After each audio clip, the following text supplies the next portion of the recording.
اگر بر بسیاری از مسلمانان این سوال را بدهی، آنها جواب نادرستی را خواهند داد که خلاف آیات‌های قرآن و گفتار رسول الله صلی الله علیه و سلم است. و آنها میگویند که الله در هر جا وجود دارد و منظورشان این است که الله واقعا در همه جا است و شرح برای این جوابشان نمیارند. میگویند الله همین جا ذاتاً با ما است و چنین و چنان، لیکن این جواب خطا است. در قرآن 7 آیت هست. 7 آیت. 7 آیتی که بر ما بیان میکنند که الله در کجاست. همه این آیت ها بیان میکنند که الله سبحانه و تعالی بالای عرش است.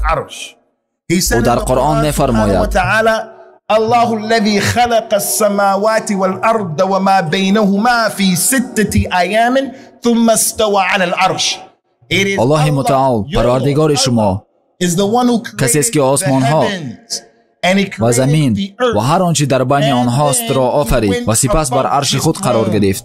و طریقه دیگری که به واسطه آن می‌دانیم که الله متعال بالای عرش است، این استفاده لفظ عربی الفوقیه می باشد. آیات و حدیث بیشمار بیانگری آنند که الله متعال در فوق یعنی بالا است. آیت الله متعال در مورد خود می‌فرماید: الله قاهر است. شما بنده قاهر هستید. من بنده قاهر هستم. یکی از نامهایش القاهر است. کسی که مقتدر یعنی قدرتمند است، اوست حکمران. الله متعال می‌فرماید که قاهر است و در فوق مخلوقاتش است و در بالای بندگانش است. علاوه بر این یک چند آیات و احادیث هستند. آیات قرآنی که کلمه صعود استفاده می شود. بالا رفتن بعضی چیزها به سوی الله، عمل من، کردار من، دعای من، فرشته ها، جبرائیل همه به سوی الله صعود می کنند. همه این آیات هایی که می گویند یادآوری می کنند و تمام این آیات ها حکایتی از بالا پایان آمدن بعضی چیزها را می کنند. آنها نشان می دهند که الله متعال در بالا است. عیسی علیه السلام پایان خواهد آمد. الله در قرآن می‌فرماید: ما این را در شب قدر نازل کردیم.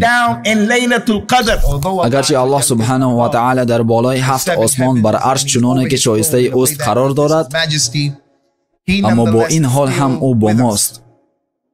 الله در قرآن می‌فرماید: او تعالی با شماست هر کجایی که نباشید، اگر در آسمان در حال پرواز باشید یا در چقوری بحر در سفر باشید، اگر خواب باشید و یا بیدار او با شماست، اگر در داخل غار هم باشید او با شماست.